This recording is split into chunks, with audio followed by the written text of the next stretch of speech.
नमस्कार। स्वागत है आपके अपने YouTube चैनल अनमोल क्लासेज। ठीक है। पिछली क्लास में हमने पढ़ा था रिप्रोडक्टिव सिस्टम एनिमल्स का। आज हम पढ़ेंगे कि रिप्रोडक्टिव सिस्टम के बाद हम किस प्रकार पशु में प्रजनन करवाते हैं। तो प्रजनन की विधियां पढ़ेंगे, कौन कौन सी विधियां थी, कौन कौन से मेथड थे। तो हमने पिछली क्लास में पढ़ा था पशु प्रजनन। पशु प्रजनन के बाद पढ़ा था हमने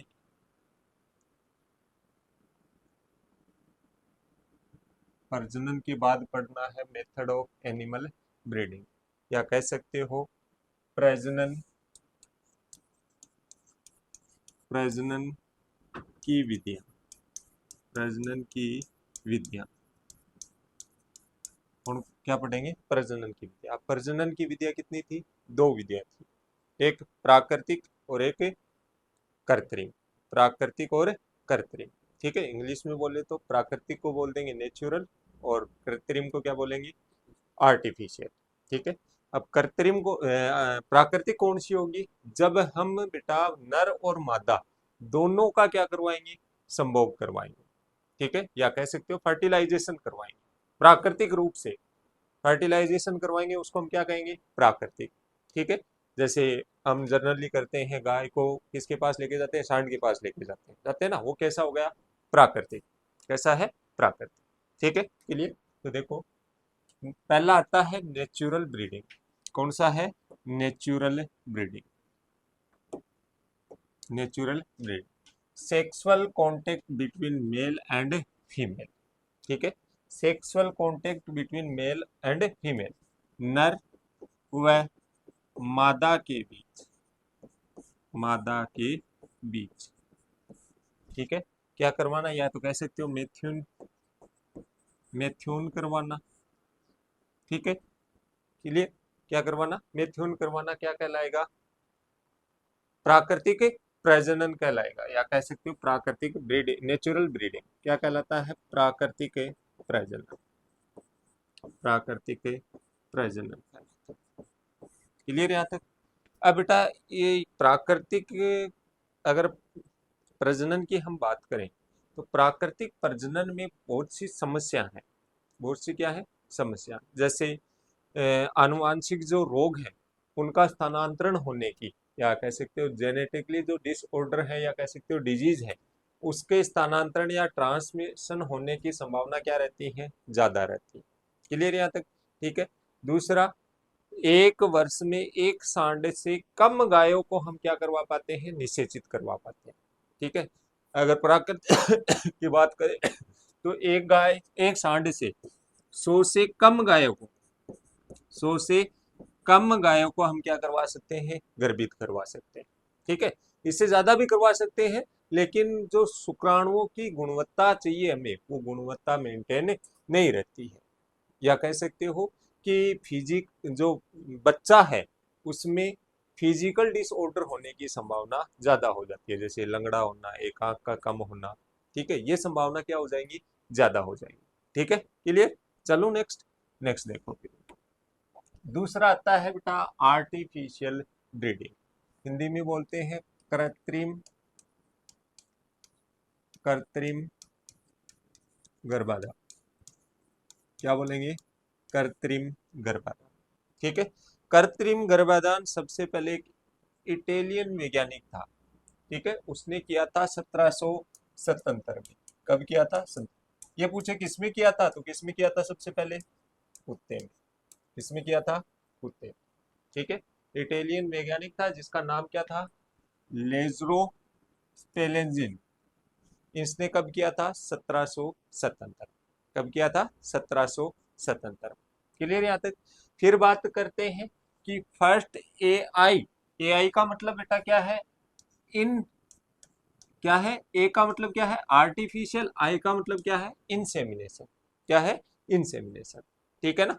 तो एआई है या आर्टिफिशियल इंसेमिनेशन, इंडिया में सबसे पहले किया था डॉक्टर संपत कुमार ने। किसमें, किसने किया था? डॉक्टर संपत कुमार ने किया था। और कब किया था? 1939 में। कब किया था? 1939 में। तो लिख सकते हो कि सर्वप्रथम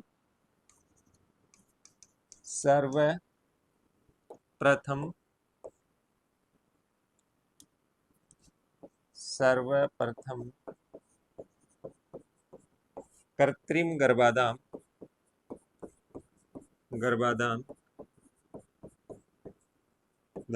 किसने किया था? डॉक्टर संपत कुमार। किसने किया था? डॉक्टर संपत कुमार। और कब किया था? तो 1939 में। ठीक है। अब इसने जहां ये किया था बेटा, वो एक क्या था? प्राइवेट संस्था थी। कैसी संस्था थी? प्राइवेट। तो सबसे पहले जो प्राइवेट संस्था में किया गया था वो किसने किया था? डॉक्टर संपत कुमार ने। और कहाँ किया था? मैसूर में किया था। कहाँ किया था? मैसूर। और जो प्राइवेट संस्था थी उसका नाम क्या था? A place dairy farm. क्या नाम था? A place dairy. ठीक है, क्लियर यहां तक?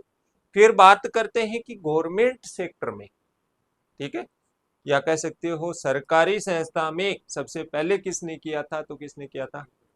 पी भट्टाचार्य ने।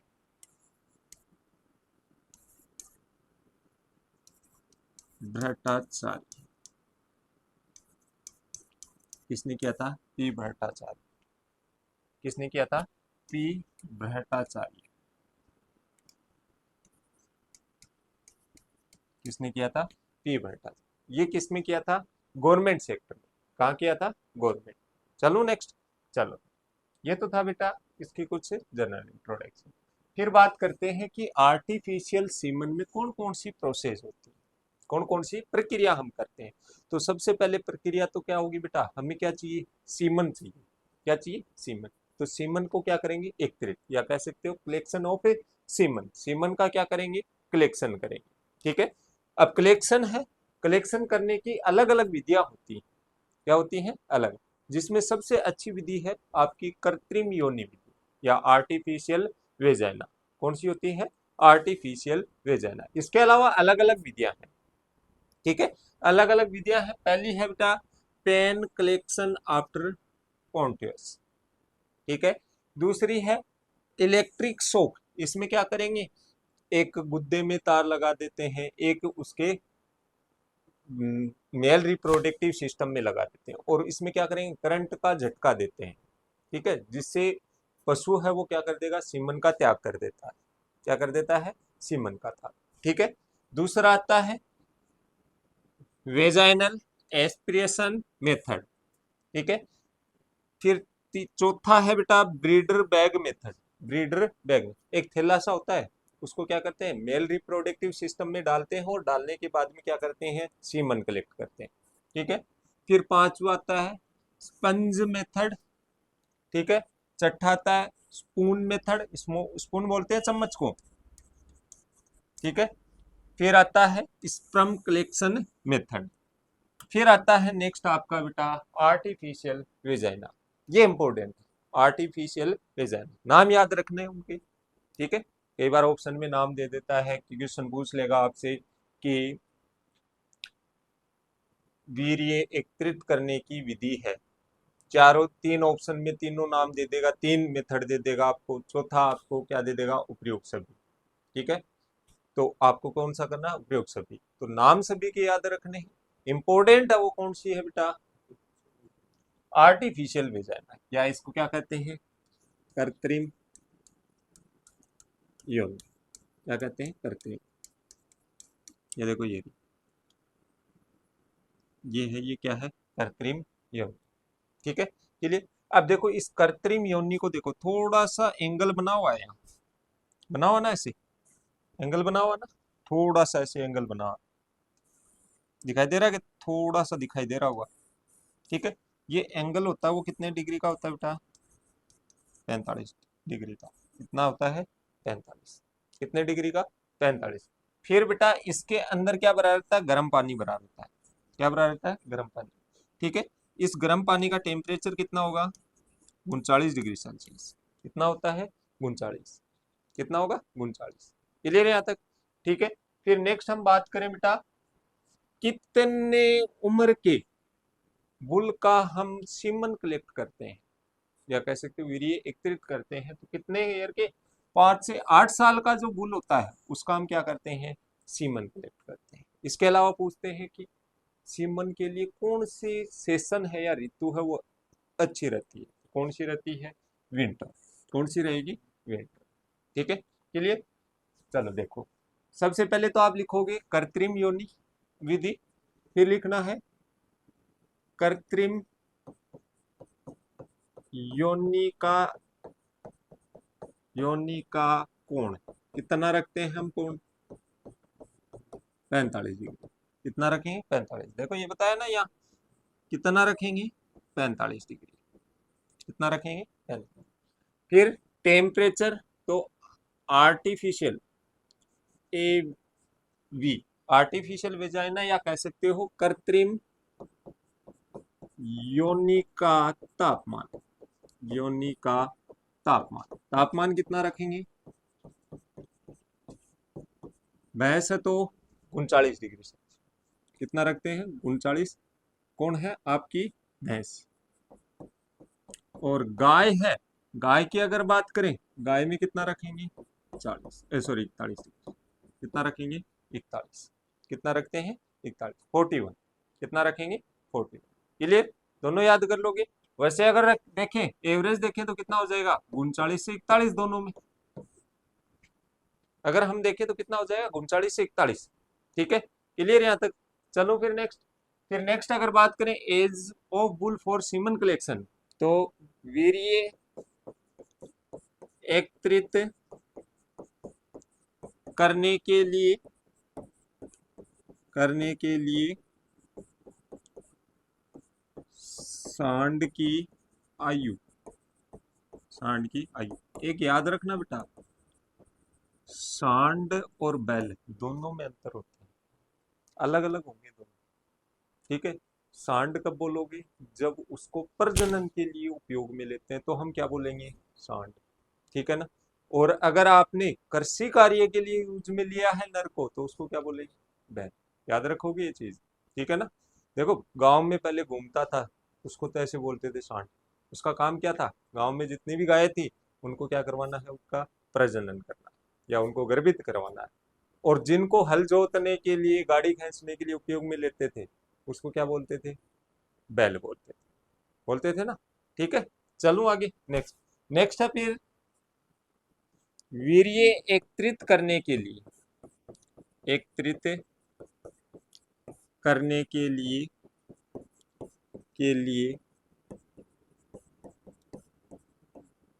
अच्छी ऋतु। कौन सी ऋतु है बेटा,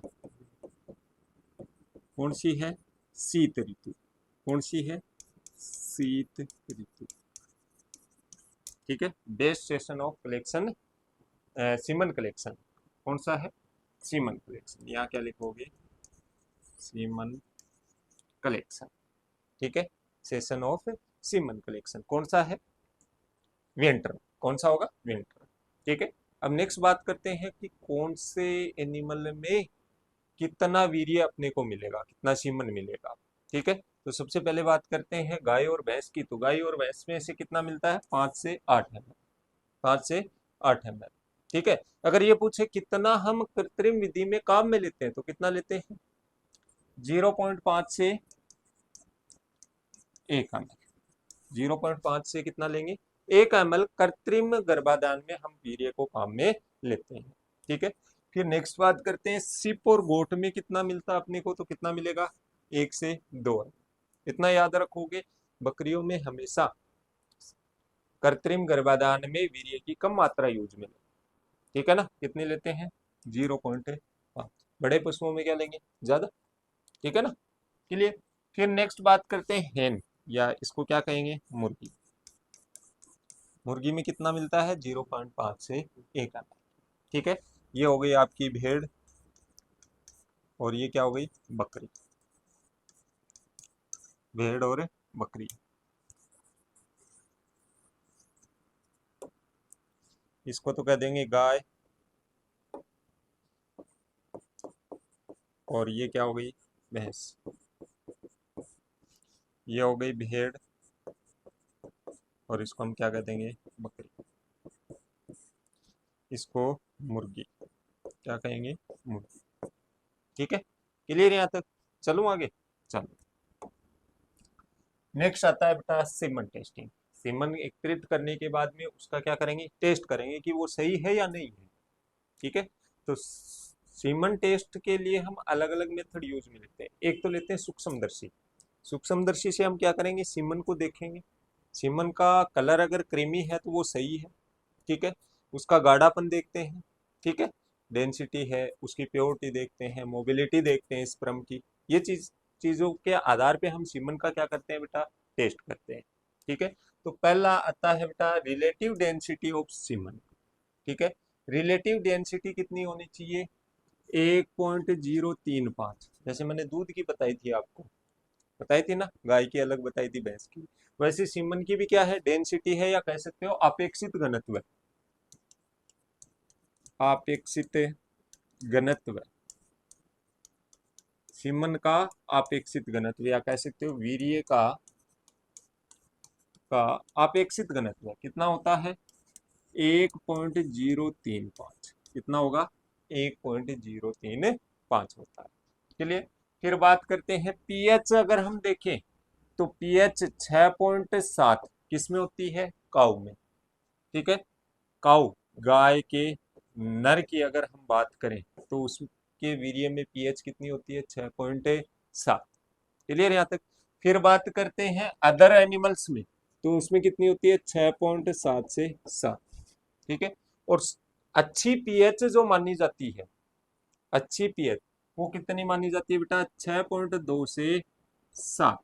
कितनी मानी जाती है, 6.2 से 7। ठीक है, तो लिख लिया, इसमें लिख लेना पी एच। पी हमेशा छोटा, एच हमेशा बड़ा। ठीक है, तो गाय के नर में या सांड में कितनी होती है वीर्य में बेटा, 6.7। फिर अदर एनिमल्स जैसे बकरी हो गई, भेड़ हो गई, इनकी अगर हम बात करें तो कितनी है बेटा, 6.7 से 7 होती है। क्लियर? सबसे अच्छी है या बेस्ट जो पीएच मानते हैं वो कौन, कितनी मानते हैं बेटा, 6.2 से 7। अच्छा पीएच मान किसको को कितना मानते हैं बेटा, 6.2 से 7। फिर बात करते हैं minimum mobility of sperm in semen. ठीक है, अब सीमन में क्या मिलेंगे बेटा, स्पर्म मिलेंगे। स्पर्म का मतलब शुक्राणु। तो सीमन में या वीर्य में शुक्राणु की गतिशीलता कितनी होनी चाहिए, तो कितनी होनी चाहिए बेटा, टोटल गतिशीलता की कम से कम 40% तो होनी चाहिए। 40% तो होनी चाहिए। ठीक है, आर्टिफिशियल की अगर हम बात करें कि आर्टिफिशियल में कितनी मोबिलिटी का हम वीर्य काम में लेते हैं, क्या कह सकते हो, कितने गतिशील शुक्राणु वाले वीर्य का हम काम आर्टिफिशियल इंसेमिनेशन में लेते हैं, तो कितनी होनी चाहिए बेटा, 70 से 75। मोबिलिटी जिस सीमन में होती है उसका हम यूज किस में करते हैं, आर्टिफिशियल इंसेमिनेशन। ठीक है, तो यहां लिख लोगे न्यूनतम गुणसूत्रों की वीर्य में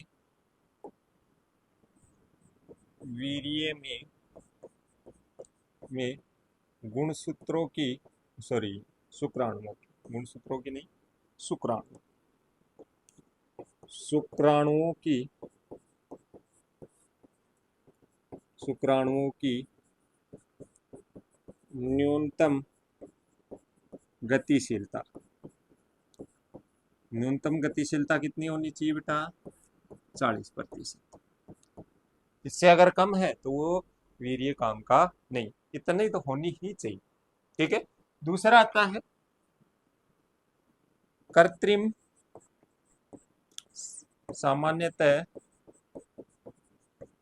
सामान्यतः कृत्रिम गर्भाधान में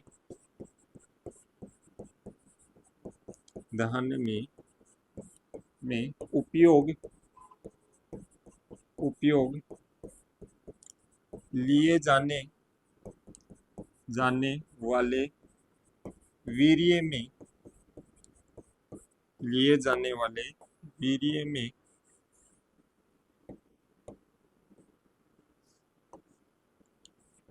वीर्य में में शुक्राणुओं की गतिशीलता,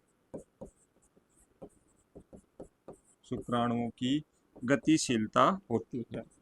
कितनी होती है बेटा? 70 से 75, 70 to 75%। कितनी होती है? 70 to 75। ठीक है। फिर बात करते हैं कि सीमन का कलर कैसा होता है। तो कैसा होगा? हल्का क्रीम। कैसा होगा? हल्का। ठीक है। वीर्य का रंग कैसा होगा? रंग हल्का क्रीम। कैसा होगा? हल्का। ठीक है। यही कलर हम किस में देखते हैं? सूक्ष्मदर्शी से जब हम टेस्ट करते हैं तो उसके अंदर देखते हैं। तो ये चीजें हम देखकर हम क्या करते हैं? सीमन का टेस्ट, या इनके आधार पे हम क्या करेंगे? वीर्य की जांच करते हैं।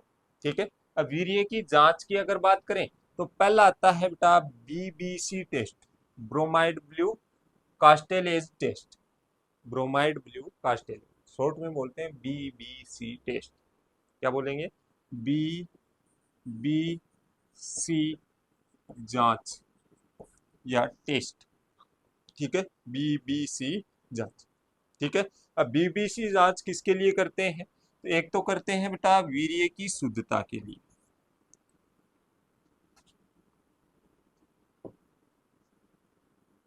किसके लिए करेंगे?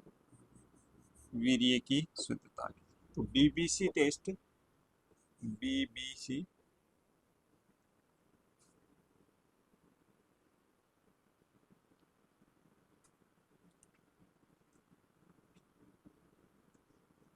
चल बीबीसी जांच वीर्य की शुद्धता और किसके लिए करेंगे? पीएच के लिए। वीर्य की शुद्धता व पीएच के लिए करते हैं, के लिए करते हैं। ठीक है। किसके लिए करेंगे? एक तो बीबीसी जांच वीर्य की शुद्धता व पीएच के लिए करते हैं। Bromide blue catalase test. Bromide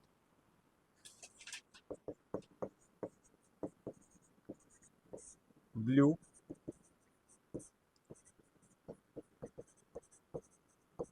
कास्टेलेज test,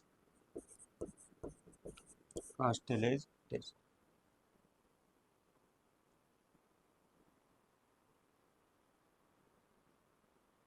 ठीक है।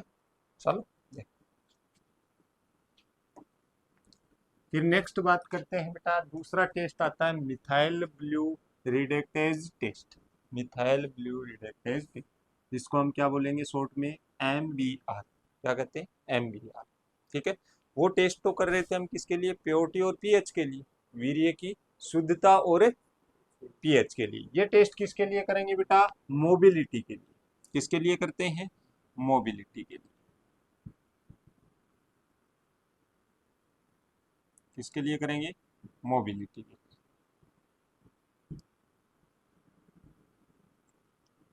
किसके लिए करते हैं? मोबिलिटी। ठीक है।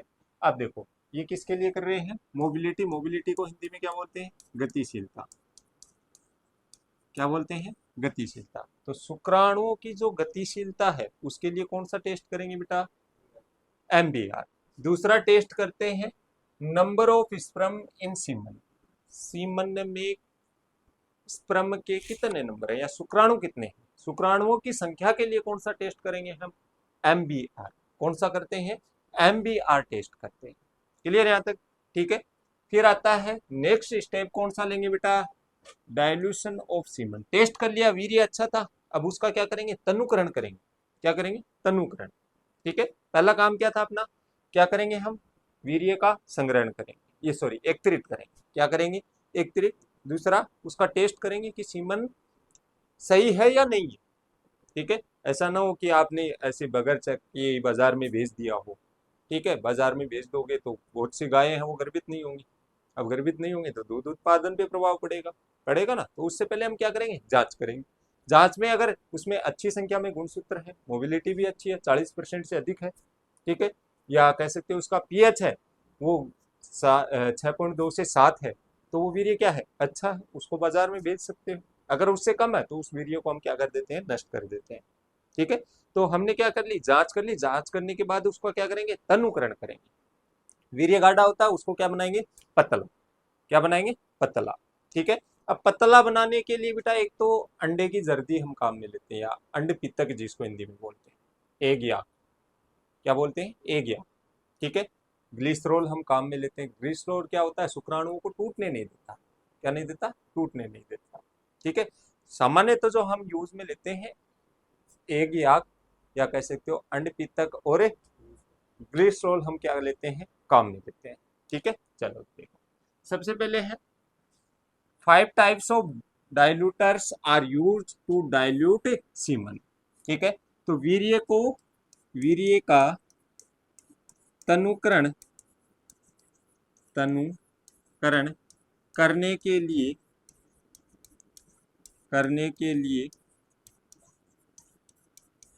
5 प्रकार के तनुकारक काम में लेते हैं। तनुकारक काम में या प्रयोग में लेते हैं,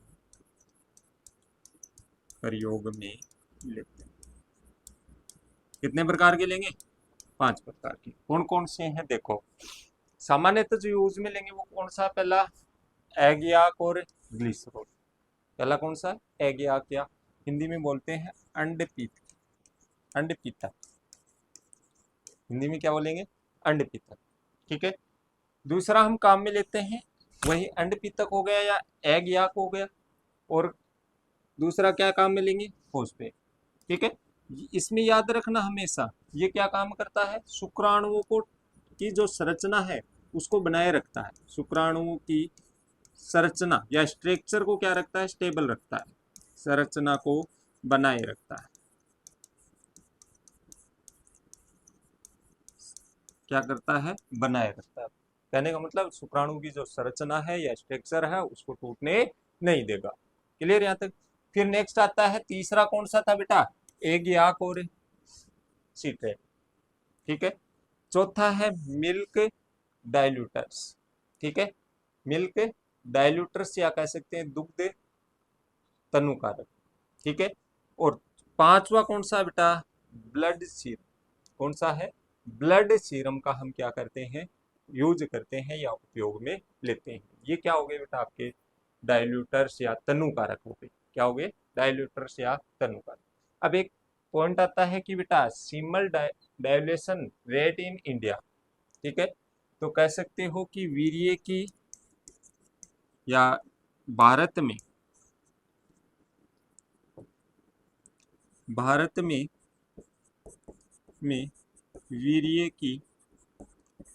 वीर्य का तनुकरण वीर्य की तनुकरण दर है, कितनी है बेटा, 1:200। अगर अदर कंट्री में देखें तो वहां 1:400 मिलता है। कितना मिलता है, 1:400। ठीक है, या कह सकते हो 1:400। इंडिया में कितना है, 1:200। कितना है, 1 अनुपात। ठीक है, चलो फिर नेक्स्ट आता है बेटा सीमन स्टोरेज। तनुकरण कर लिया, उसको क्या करना पड़ेगा, स्टोर। ठीक है, क्योंकि वीर्य बेटा जल्दी खराब हो जाएगा, जल्दी खराब हो जाता है ना, तो इसलिए हमें क्या करना होगा, लंबे समय तक बनाए रखने के लिए हम क्या करेंगे, उसका स्टोरेज करेंगे।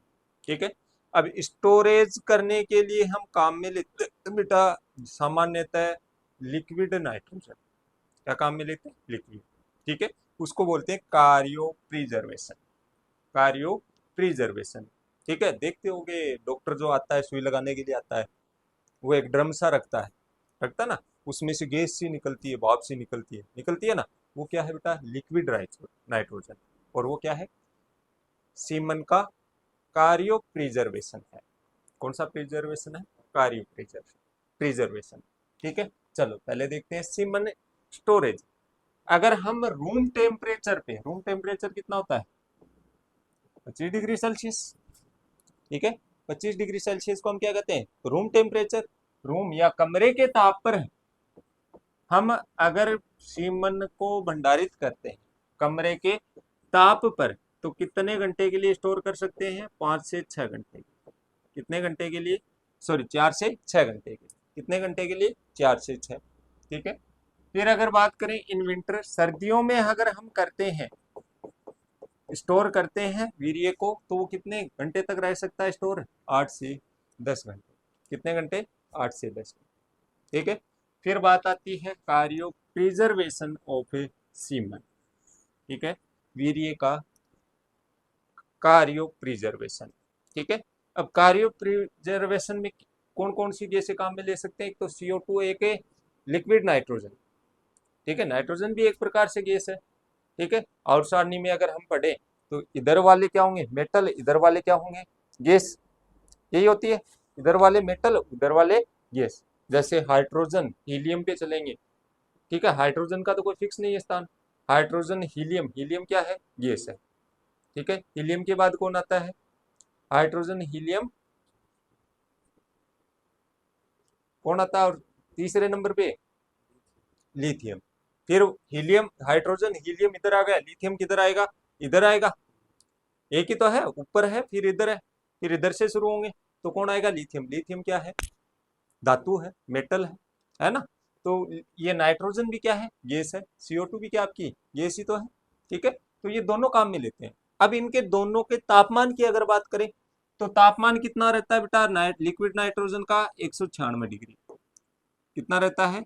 196 डिग्री सेल्सियस। कितना रहेगा? 196 डिग्री सेल्सियस, डिग्री सेल्सियस। और CO2 की अगर माइनस का है बेटा, ये प्लस में नहीं होगा कभी भी। ठीक है ना? तापमान प्लस में, जैसे जैसे ऊपर बढ़ेगा तो गर्मी बढ़ेगी, जैसे जैसे नीचे की तरफ जाएगा तो सर्दी बढ़ेगी। ठीक है ना? तो ये माइनस का है, तो ये क्या रखता है? ठंडा रखेगा वीर्य को। क्या रखेगा? ठंडा। ठीक है, क्या रखता है? ठंडा। क्लियर यहाँ तक?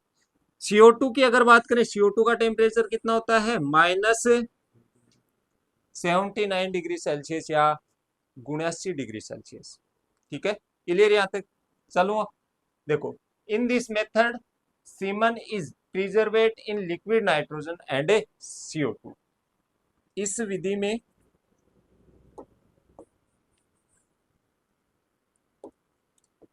इस विधि में वीर्य को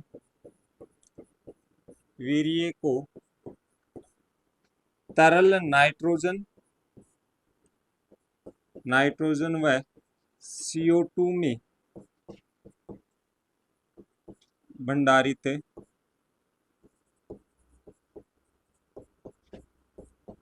किया जाता है। भंडारित किया जाता है। ठीक है, फिर बात करते हैं तरल नाइट्रोजन का तापमान।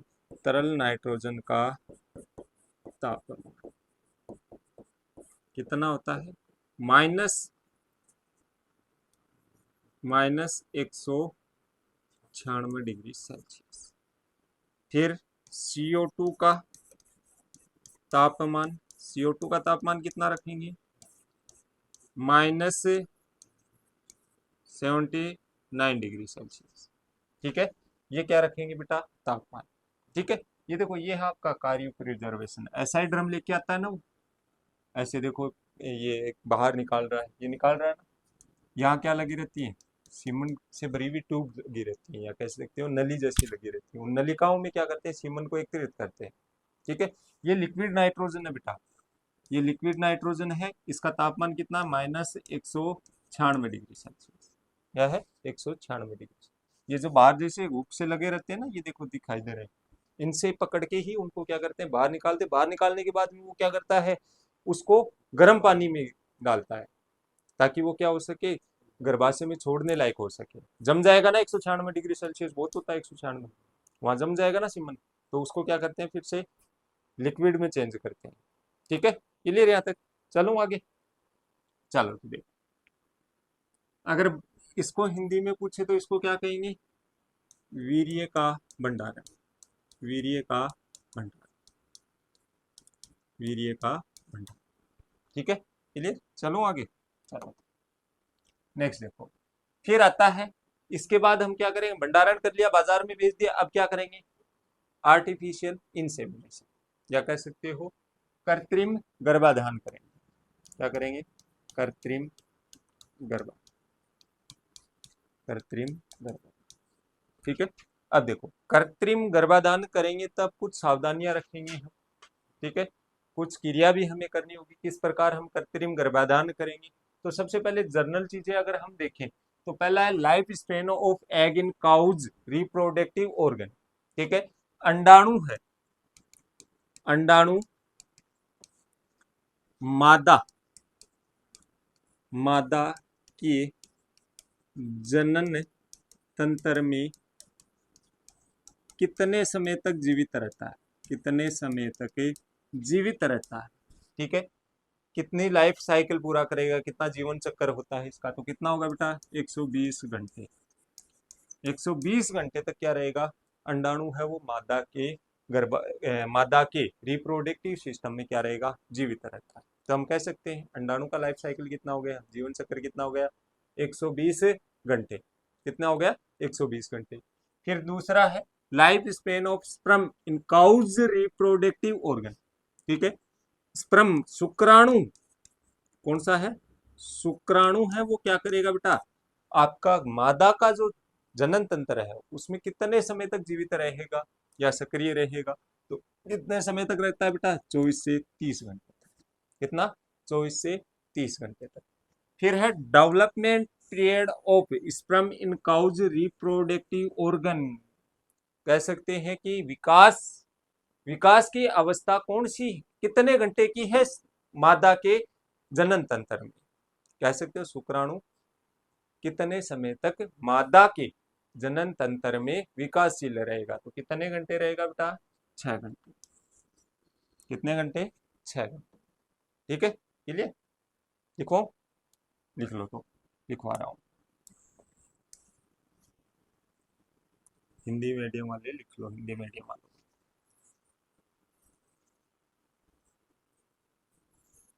लिखो। चलो देखो, पहला है मादा जनन, मादा के जनन तंत्र में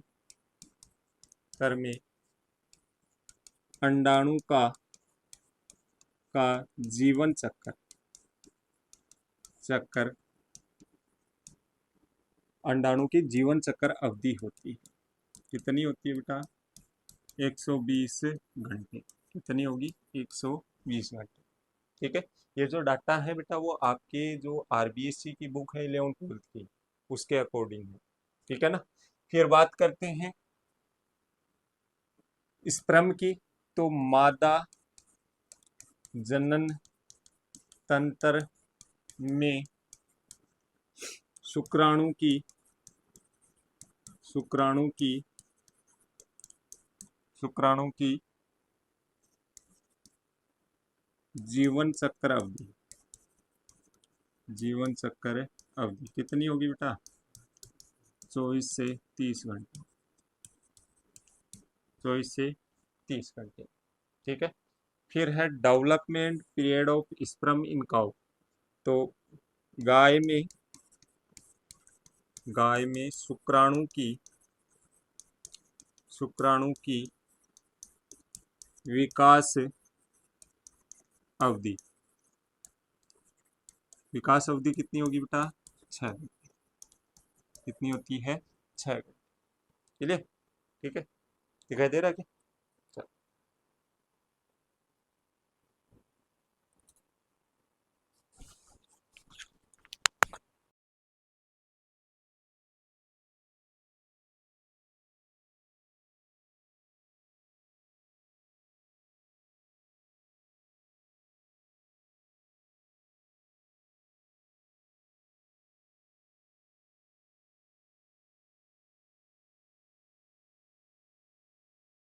चलो तो आगे देखो, नेक्स्ट है फिर बेटा कि आर्टिफिशियल जो इंसेमिनेशन करेंगे उसके मेथड कौन कौन से हैं, तो अलग अलग मेथड काम में लें। ठीक है ना। अब देखो किस प्रकार, सबसे पहला मेथड है बेटा hand vagina method. Hand vagina, या कह सकते हो हाथ योनि विधि। क्या कह सकते हैं हिंदी में? हाथ योनि विधि, योनि विधि। अब देखो हाथ योनि विधि क्या होगी। देखो यहाँ देख रहे हो, ये देखो हाथ जो डाल रखा है इसने, ये किस में डाल रखा है? रेक्टम में। किस में डाल रखा है? रेक्टम में। ठीक है, अब रेक्टम में डाल रहा है तो इसको हम क्या करेंगे? रेक्टोवेजाइनल मेथड। ठीक है, लेकिन इसने ये हाथ कहाँ डाल दिया बेटा? योनि में डाला, और योनि में डालने के बाद में हाथ के पास से योनि में सुई, सुई या पिचकारी जिसको हम बोलते हैं, पिचकारी डालकर वीर्य को छोड़ता है, तो उसको तो हम क्या कह देते हैं? हैंड वेजाइनल या हाथ योनि विधि कहते हैं। ठीक है, इसका ज्यादा उपयोग नहीं होता है। ठीक है, और वैज्ञानिक दृष्टि से अच्छी विधि भी नहीं मानी जाती है। ठीक है, क्लियर यहाँ तक? दूसरी विधि आती है अपने पास रेक्टोवेजाइनल मेथड। कौन सी है? रेक्टोवेजाइनल मेथड। ठीक है, रेक्टम से क्या बना है? रेक्टो। ठीक है, इसमें रेक्टम का भी यूज मिलेंगे और वेजाइना का, तो इसलिए हम क्या कह देते हैं? रेक्टोवेजाइनल मेथड कह देते हैं। अब देखो यहाँ रेक्टोवेजाइनल में क्या कर रहा है? ये क्या कर रहा है? यहां से हाथ डाल रहा है, हाथ डाल के किसको पकड़ रहा है? किसमें छोड़ते हैं? सिर्वेक्स, ग्रीवा को। ठीक है, जब मादा हीट में होती है तो किसका मुंह खुल जाता है? ग्रीवा का खुल जाता है, ओपन हो जाता है। अब ये इसको पकड़कर यहाँ से क्या डालेगा? ये सुई जिसको बोलते हो पिचकारी है, इस पिचकारी को यहाँ डालेगा और डाल के क्या कर देगा? मध्य गिरवा में क्या छोड़ देगा? वीर्य छोड़ देता है। क्या छोड़ देता है? वीर्य। ठीक है ना? क्लियर? अब इसमें काम में क्या, हाथ से क्या कर रहे हैं? रेक्टम है, उससे हाथ से क्या पकड़ रहे हैं? हाथ डालकर क्या पकड़ रहे हैं? गिरवा पकड़ रहे हैं। और यहाँ से क्या पिचकारी डालकर क्या छोड़ रहे हैं? वीर्य छोड़ रहे हैं। तो गुद्दा और योनि दोनों काम में ले रहे हैं। इसका नाम क्या हो गया? रेक्टोवेजाइनल मेथड। क्या नाम हो गया? रेक्टो। याद कर लोगे ऐसे। रेक्टो किससे बना है? रेक्टम से। वेजाइना किससे बना है? योनि से। वेजाइनल किससे बना है? वेजाइना से। किससे बना है? वेजाइना से। क्लियर यहाँ तक? ठीक है, देखो ये होती है बेटा आपकी क्या? ग्रीवा।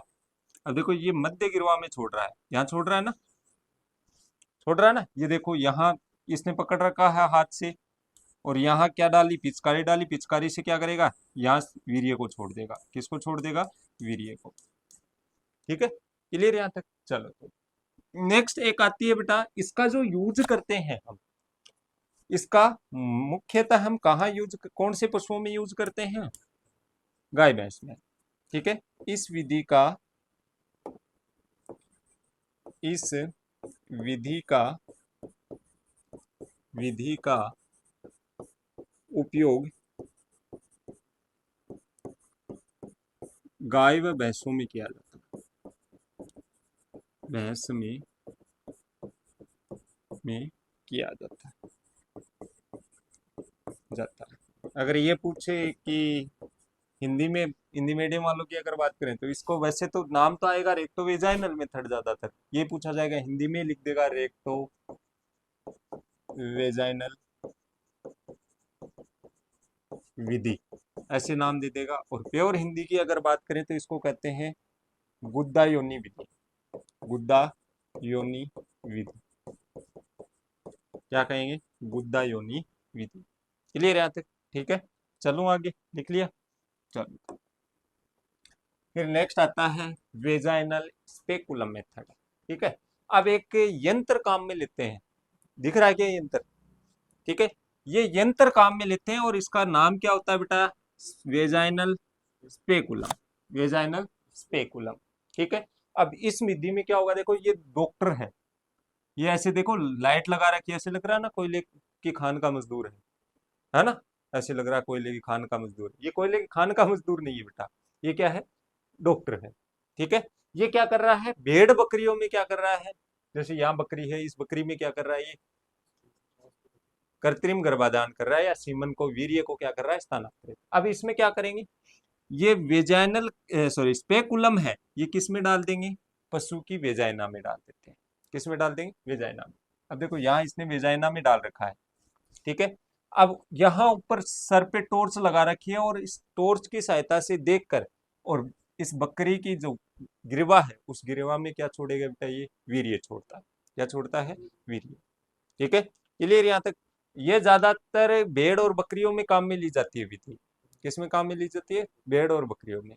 रेक्ट या कह सकते हो रेक्टो वेजाइनल मेथड है, वो भेड़ बकरियों में यूज में लेने की संभावना बहुत ना के बराबर होती है। तो किस विधि का हम यूज में लेते हैं? वेजाइनल। स्पेकुलम, स्पेकुलम इस यंत्र को कहते हैं। दिख रहा है कि ये यंत्र दिख रहा है ना? ये देखो आगे से पतला है, ये हैंडल लगा हुआ है, इसको दबाएंगे तो आगे से क्या हो जाएगा, इसका मुंह खुल जाता है। ठीक है ना? ये किस में काम में लेते हैं? भेड़ और बकरियों में। ठीक है। तो this method is adopted in goat and sheep. किस में करते हैं? गोट एंड शिप में। ठीक है। तो यह इस विधि का उपयोग, इस विधि का उपयोग, विधि का उपयोग उपयोग बकरी व भेड़ में किया जाता में किया जाता किया जाता है। ठीक है, क्लियर यहां तक? चलो आगे। चलो नेक्स्ट आता है बेटा साइट ऑफ इंसेमिनेशन। कहाँ हम इंसेमिनेशन करेंगे? साइट ऑफ इंसेमिनेशन तो कहाँ करते हैं? हमेशा वीर्य को कहाँ छोड़ेंगे बेटा? मध्य गिरवा या मिड सिर्वेक्स में।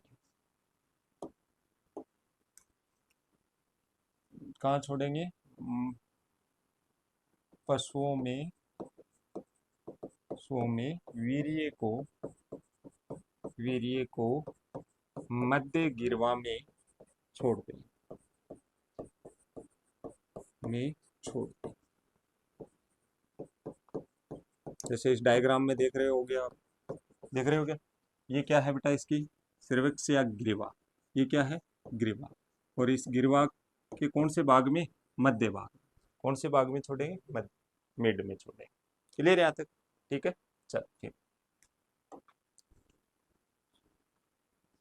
फिर है identification of A pregnant animal. ठीक है, हिंदी में बोले तो गर्भ धारण की क्या करना? जांच करना है, पहचान करना। ठीक है। अब पहचान कैसे करेंगे? तो पहचान करने के बहुत से तरीके हैं। जैसे गर्भ धारण अगर पशु कर लेता है या गाय कर लेती है तो उसकी जैसे आकार है उसमें वृद्धि होने लगती है। जैसे अयन है, अयन के आकार में वृद्धि होने लगती है। पेट है, उसके आकार में क्या होने लगता है? वृद्धि। ठीक है। दूसरी अगर बात करें तो गर्भ धारण जब हो जाता है, गर्भ धारण होने के बाद में दोबारा वो किस में नहीं आती? मध्यकाल में नहीं आती। किस में नहीं आती? मध्यकाल। पशु का स्वभाव है वो क्या हो जाता है? शांत हो जाता है। ठीक है। पशु के आंखों में चमक कम दिखाई देने लगती है अपने को। ठीक है, शांत स्वभाव रहेगा, चमक क्या दिखाई देने लगती है? कम। ठीक है। इसके अलावा भी अगर हम बात करें कि आइडेंटिफिकेशन करें प्रेगनेंसी का, तो हम एक टेस्ट करते हैं। ठीक है। और वो टेस्ट कब करते हैं? गर्भ धारण के 60 से 90 दिन बाद। कितने दिन बाद? 60 से 90 दिन बाद। ठीक है।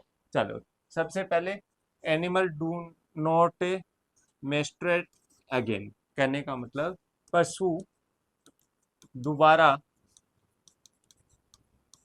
मध्यकाल में नहीं आता है, नहीं आता है। ठीक है।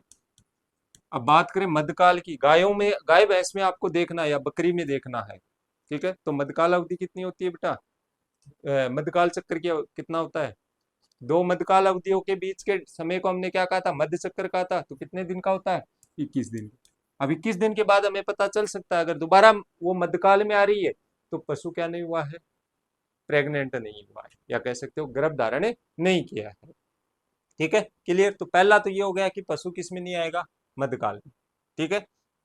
ईट्रस जो पीरियड है वो शो नहीं करेगा। ठीक है। फिर दूसरा हम क्या करते हैं? प्रेगनेंसी टेस्ट करते हैं। और वो प्रेगनेंसी टेस्ट कब करते हैं? 60 से 90 दिन बाद, गर्भ धारण के 60 से 90 दिन बाद। ठीक है, क्लियर? फिर कौन सा टेस्ट करते हैं? तो कौन सा करते हैं? रेक्टल पेल्पुलेशन। कौन सा करते हैं? पेल्पुलेशन। ठीक है, पेल्पुलेशन करते हैं। क्लियर यहां तक? अब इसमें क्या होता है? इसमें क्या करते हैं बेटा, दस्ताना पहन लेते हैं, दस्ताना पहनने के बाद में हाथ में साबुन लगा लेते हैं, साबुन ताकि चिकना हो जाए। उसके बाद हाथ को रेक्टम में डालकर गर्भाशय को छू के देखते हैं। अगर अपने को एक उभरी हुई वस्तु दिखाई देती है ऐसे, ठीक है, तो बेटा क्या है, पशु क्या हो चुका है, प्रेग्नेंट हो चुका है। ठीक है, वो उभरी हुई वस्तु क्या दिखाई देती है, बच्चा दिखाई देता है। ठीक है ना, तो उस समय क्या है, पशु क्या हो गया, प्रेग्नेंट हो गया। क्लियर यहाँ तक? ठीक है, ये थे बेटा, इसमें याद रखोगे। पहला तो प्रेगनेंसी टेस्ट कब करवाते हैं, तो गर्भधारण गर्भधारण करवाने के करवाने के 60 से 90 दिन बाद पशु में गर्भधारण धारण की जांच करवाते हैं, जांच करवाते हैं। दूसरी विधि कौन सी है बेटा, रेक्टल एपुलेशन। कौन सी है, एपुलेशन। ठीक है, क्लियर। फिर बात करते हैं कि बेटा एक 3 से 4 महीने बाद, ठीक है, 3 से 4 महीने बाद पशु के जो पेट होता है, उस पेट में बच्चा है वो क्या होता है, हिलता डुलता दिखाई देता है अपने को। देखते हैं ना, कई बार देखते हैं कि वो ऐसे हाथ लगा के देखते हैं, पेट के पशु को लगा के देखते हैं ना, उसमें क्या है, बच्चे को छू के देखते हैं, या कह सकते हैं बच्चे का अनुभव करते हैं कि बच्चा है या नहीं है पेट में, करते हैं ना हाथ लगा के ऐसे। ठीक है, कई बार ऐसे देख के बता देते हैं कि ये गाय भैंस है, वो क्या है, गाभिन है, बोलते हैं ना, वो क्या, उनको बच्चा हिलता डुलता दिखाई देता है। लेकिन इसमें पशु जब गर्भधारण के 3 से 4 महीना का हो जाता है, गर्भधारण के बाद 3 से 4 महीने बाद ही दिखाई देता है। ठीक है, क्लियर। तो इसमें लिख सकते हो 3 से 4 महीने बाद पशु के पेट में बच्चा हिलता हुआ दिखाई देता है, दिखाई देता है, देता है। ठीक है, ये आपका क्या था बेटा, प्रेगनेंसी टेस्ट। क्लियर यहाँ तक, पीछे तक आया समझ में? चलूं आगे, चलो। तो फिर आता है बेटा कास्ट्रेशन, इसको हिंदी में बोलते हैं बधियाकरण। क्या बोलते हैं, बधियाकरण।